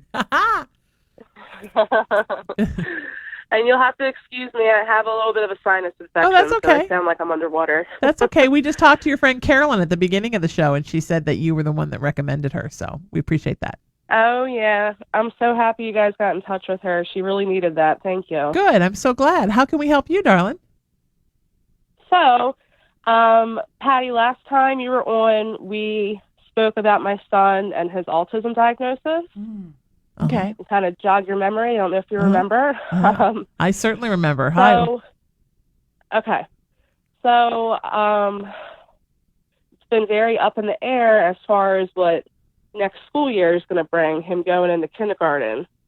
And a week and a half ago, I got the news that he's going into general education. Yes. Plain old kindergarten. Yes. No special assistance, nothing. Yes. Good. Because I'm telling you, this kid is not on the spectrum. Yeah. Definitely not. Let him just be, I'm a regular kid like everybody else. People on the spectrum feel a certain way, and that's okay. You can be on the spectrum. I have lots of friends on the spectrum that were not diagnosed, but he does not feel like he's on the spectrum. Now, have you had him tested for the gifted spectrum? I have not. I was going to wait. I think you said he has to be 5. Yeah. There was some kind of test that we talked about. You can take it at 4. I think I was 4. But you really should, because he's a smart kid, and that's a lot of what's going on with him, is that he just has the smart. He's on the smart spectrum. I know it. I've known it the whole time. Yeah. Didn't he start doing everything really early? Didn't he start doing like really inquisitive things? That's what I'm seeing. This like mind that goes. It's funny because the regular things, as far as walking and talking and that kind of stuff, super late. Yeah. That's what kind of brought them to diagnose him. But his memory, I mean, it's insane. This child has a memory and recognition that I've never seen before. At not even 2 years old, I have this map of the continents and animals. He can name every continent and put every animal in each continent. At 2 years old. Yeah. I can't even do that. Yeah. And I think I told you this story when you called last time, Christy, but when I was 4, I could say all the presidents forwards and backwards. They probably would have put me That's in the amazing. spectrum had they done that when I was a kid a lot. They probably would have thought I was on the spectrum. And I was walked really early. I talked really early. I was reading by the time I was 3. But I can't believe I'm saying I've never said this on the air. I had a really hard time getting potty trained. Like I was very stubborn about being potty trained. Like to me, it seemed like an inconvenience that you had to go to a bathroom when you could just go in your dighty. And so I remember my mom had this little plastic toilet and she would keep it in the car. And I loved that thing because I didn't want to go in the public restrooms. I wanted to use my private toilet. And I remember my mom at some point saying to me, honey, you've got to stop with this thing. You've got to start going to the bathroom like normal people. But now if I had a dream, it would be that I could travel in my own RV everywhere with my own bathroom. So, I think I call it God giveth and God taketh away. When you have a lot in one area, usually you're lacking in another area, because there's only so much you can have. And I always use the analogy that if you want to get a Ferrari that goes like 0 to 60 in a second and a half, then it gets 9 miles to the gallon. Like you can't have everything. So I think when you're a person who has a very high intellectual quotient in some area, oftentimes in other areas, you seem a little, what I like to call smart-tarded. Like like you're smart, but in other areas you're way below. And that's, I couldn't draw as a kid. When I took my IQ test when I was 4, I tested like 14th grade level, but on drawing, I tested infant. And even to this day, everything I draw looks like a hot mess. So I think what's sad about the autism spectrum is they judge kids by, well, if he's not doing this at this point, he must have autism. Well, no, sometimes you just have too much on one pile, so you have not enough on the other pile. That doesn't mean that you have autism. It just means that, not everybody is like fits on the bell curve. Right. Like those people who are like geniuses, true geniuses that have no common sense. Right. There's a billion of those people. No. You have got, but those people who could solve the world's problems, but don't know to look before they cross the street. Well, like Einstein, right? Yeah. Had dyslexia, could barely get through school and had horrible bipolar illness. So when you have a lot of something, oftentimes you have a lack somewhere else. That's just normal. So if let's say you have 100 points in your life to deal with and 75 of your points are going in one area, that there's a lack in the other area, whereas, average people have 50 here and 50 there and they go right down the middle. So it just makes me sad because they made you feel like he was less than, and he certainly is not. If anything, he's more than. Yeah. So again, as these gifts start developing, start encouraging those. Yeah. And it'll beyond compensate. That's where the magic, the genius, the artist, the people who change the world come from. Aren't down the middle. The people who change the world aren't down the middle. No. Yep. It's sad too because when they speak of autism and the spectrum, they're talking about the spectrum and it being so widely vast, but then they put all these kids into a little box. Like, oh, he's not doing this, so he has this. Mm-hmm. And that's the complete opposite of the spectrum. So it threw me for a loop. I'm just glad I stuck to my guns. Good for you. I felt like I was fighting for him for the past 2.5 years. And this meeting I had with all the professional educators, I was going into it in fight mode, like ready to fight for him, because that's what I had to do last time. And they were all in agreement with me. They already had it in their head that he was going into general education. So that was very nice going and not having to fight for once. Like, finally, other people are seeing it. Good. Yay. Good. So beautiful, it sweetie. It was like a huge weight lifted. That's the best news that we've heard all day. That's beautiful. Good for him, because now he has a chance to feel like he's just like everybody else. Yeah. And then he can figure out what's different about him as he goes. Yeah. I love that story. You are wonderful, my friend. Thank you so much for this. And we love you and we love him. And we're sending you both a big ball of light. Yes, a good success story. Yes. Makes me sad the way they pigeonhole children. Know. They try to pigeonhole my niece into that. And every time she might be. And it's like, well, she also had a super rough beginning of her life before she was adopted. And it's normal if you've had trauma that some things take a little bit longer to catch up. But my niece, she comes to all her events. My gosh, the kid's like 10 going on 55. Yes. I mean, she's so smart and so spiritual and so intense and psychic and organized. And I'll be looking around like, hey, kid, where's my And she's like, oh, it's here. And she'll pull it out of my book bag and hand it to me. I don't know where it is. I'm like, I don't even know if I ever saw that. Yeah, she's not like a kid. Well, there's this big shift. She sits there. She's better than most of the adults in the audience. She behaves better than the adults. Fidget. And they crinkle wrappers and stuff. And she's like super behaved. And she's very much into wanting to be in service. Yeah. So after the show's over, she helps with the, like, I've had this bum knee. My knees have been injured. And she'll walk up right afterwards and say, what can I carry? And I'm like, you cannot take this bag. It's the same size as you. And she'll haul this bag over her shoulder. And I'm like, oh, she can lift her own weight in my crap. So, so don't believe the this, and the diagnosis. And they just want to, and I think they just don't know what to do with gifted people. Yeah.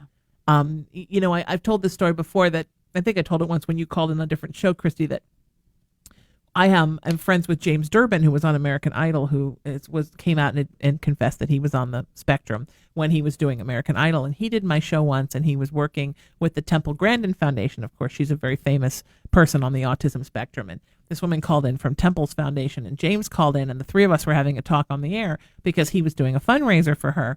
And she said to me, this woman, she said, you know an awful lot about the autism spectrum. And I said, well, I talk for a living. It's my job. And I said, I don't have autism that I know of. I said, but I am on the gifted spectrum. And I think growing up on any spectrum is sort of the same thing. And she just went, oh, the gifted spectrum. Now there's a bunch of people nobody knows what to do with. And I thought, oh, because, because people think, oh, you're smart. Oh, because, I feel so sorry for you. I'm playing the world's smallest violin for you. But there's a difference in being smart and being, like Patti said, so smart that you almost become dysfunctional. Yeah. And what my mom used to call tinfoil hat smart. And that's the kind of smart that I am, where I can get my brain into huge amounts of trouble if I don't constantly keep it busy. Yeah. Like when you have the Ferrari, you have to drive it every couple of days. I have to drive this thing all the time, or it starts to think of ways to get into trouble.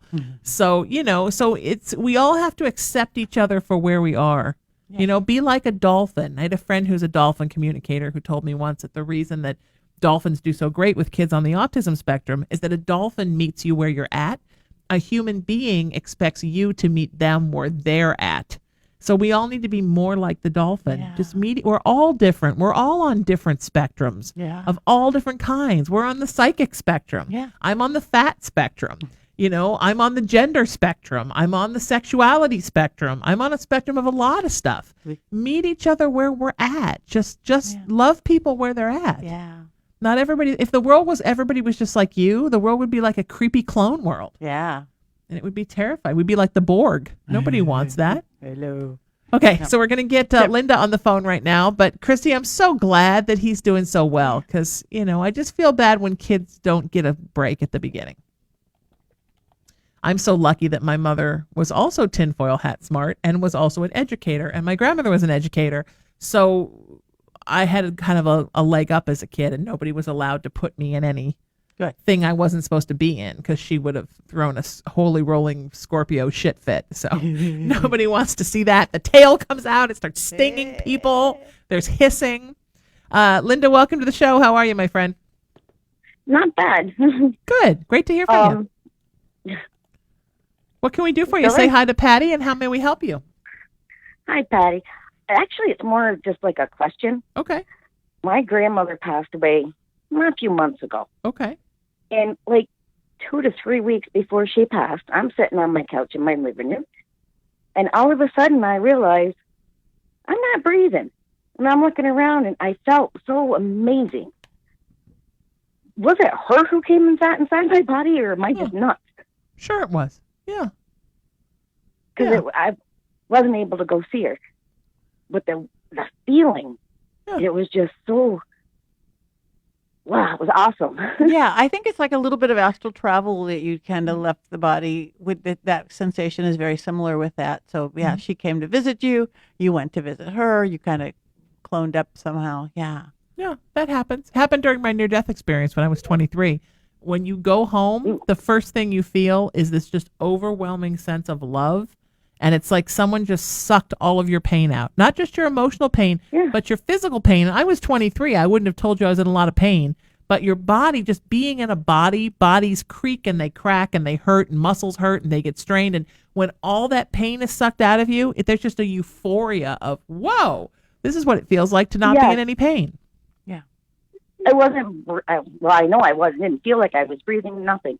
And I was looking at my kids, and then I looked at myself and was like, oh man, this is great. Oh crap, I got to breathe.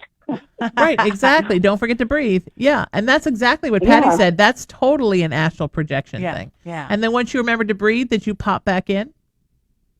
Yes. Yeah. Yeah, that I happened did. to me once It when was I like astral projected instant, too. and I was like, where'd that feeling go?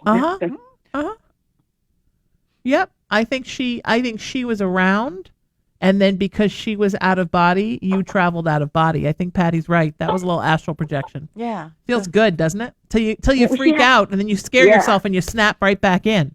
All right. But that's with practice, you can But it meet was somewhere in great. the middle where you do breathe and you can kind of connect, you know. Mm-hmm. Yeah. Well, she didn't actually pass away for like 2 to 3 weeks later. That's normal. That's fine. And I can't get any of my family to understand she wasn't in there anymore. Of course. Because she didn't respond to anybody. And it was like my mom when she passed away. Mm-hmm. It was dead eyes. You knew she wasn't there. But her body lasted for almost 48 more hours. Mm-hmm. Yeah, I've seen it so many times. Anybody with any kind of gifts, you could kind of literally see their spirit going in and out, in and out. Yeah. Oftentimes, it's like, do I want to be out? Am I going to come back? They'll see their family standing around them for a while. Then they're going to go talk to their relatives and friends on the other side. It's you see that spark, like you said, the dead eyes, the live eyes, the dead eyes, the live eyes. So sometimes body and spirit Thank just you. I don't go feel at the better. same time. Yeah. Yep. Exactly. Yep. That is true. Thank you. It bothered me for a while. I didn't, because I couldn't get to see her. Yeah. So you did. You did get to see her. Yeah. And she's, yeah. Yeah. And she was so happy to come and see you. You're not the only person she visited. She visited other people too. I think so. Yeah. My family doesn't open up much about, seeing, feeling, hearing anything. Right. But it's there. It's there. Yeah. It's there. So, and something may come out that you talk to somebody down the line going, well, yeah, I sort of experienced that too, but I didn't, because everybody's so afraid of being thought people, they're crazy, Yep. Yep. Yeah. You're going to be just fine, my friend. You're going to be so okay. And we're sending Thank you you. so much love, and we appreciate the call. And she's going to keep connecting with you and coming to visit you. So be prepared. Yeah. Be prepared for that. And that's a good thing. It's nice when your relatives come and visit. Yeah. And find something with a park bench. Does the park bench mean anything to you for her? We're gone. Okay, never mind. It's the Find park it bench. at home. Find, Park bench. find it at home. Find that park bench when you're home. All right, we got time for one more. We're going to get Susan on with us. I probably should have sent her a text and let her know. That's the Skype sound. Is that weird? Is that bizarre? Yeah. Yeah. Skype is weird. Susan, are you with us? Are you there?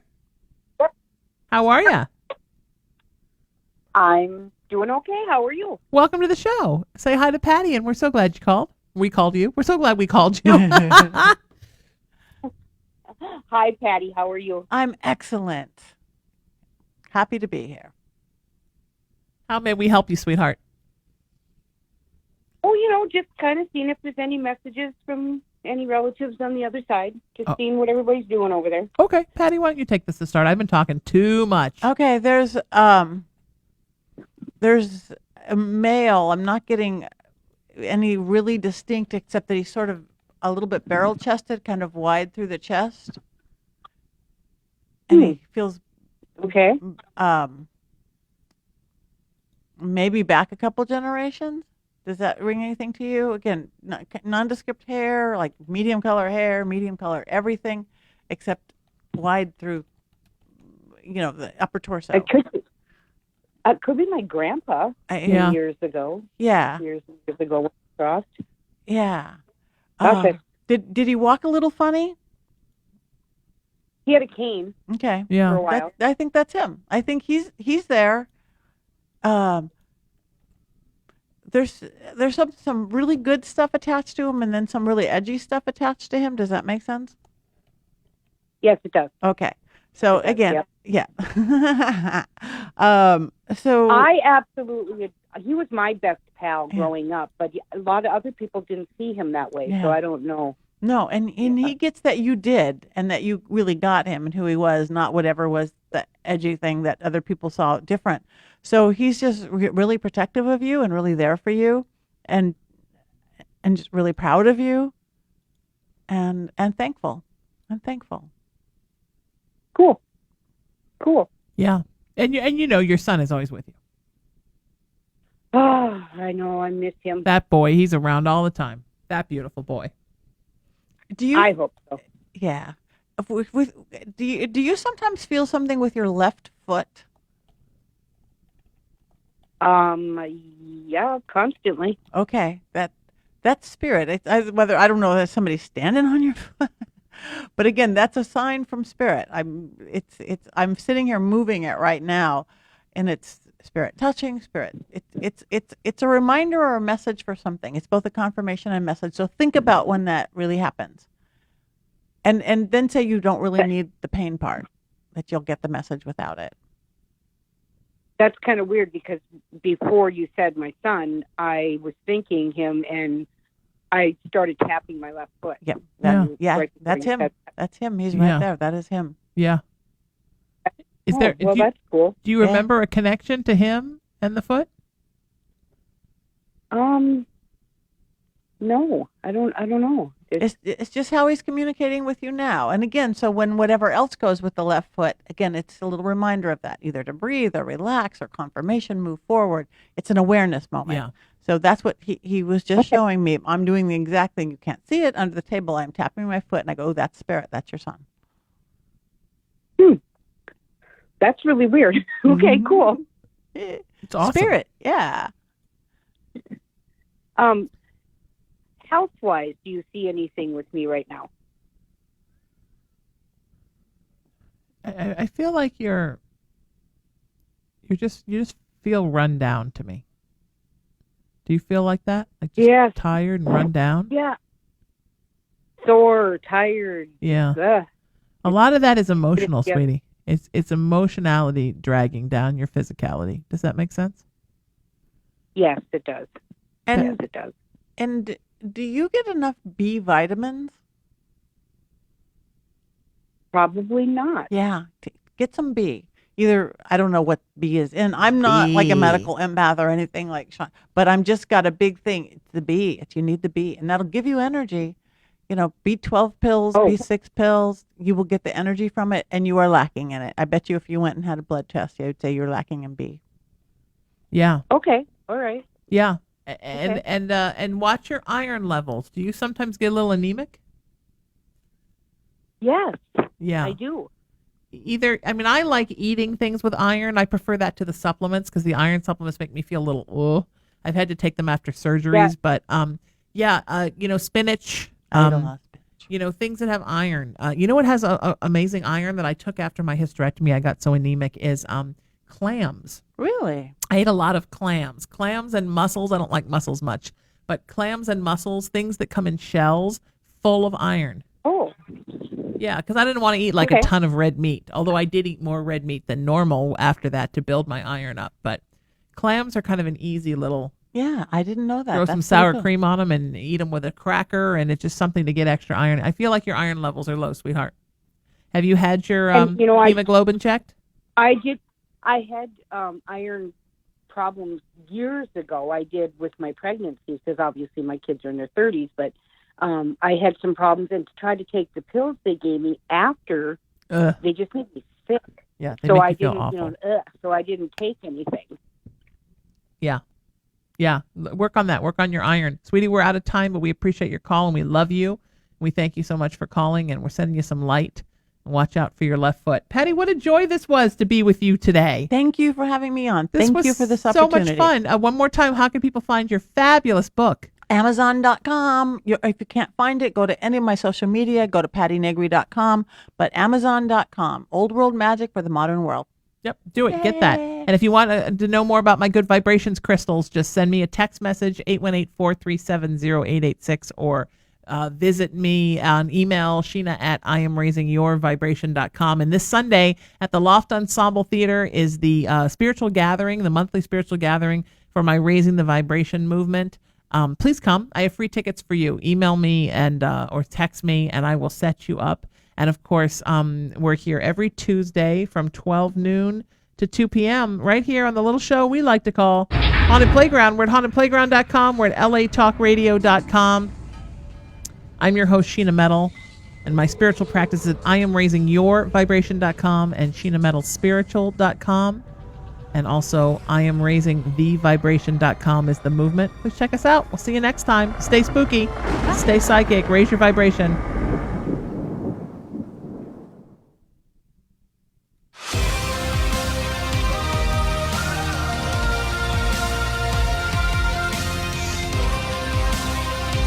Irreverent, entertaining, cool.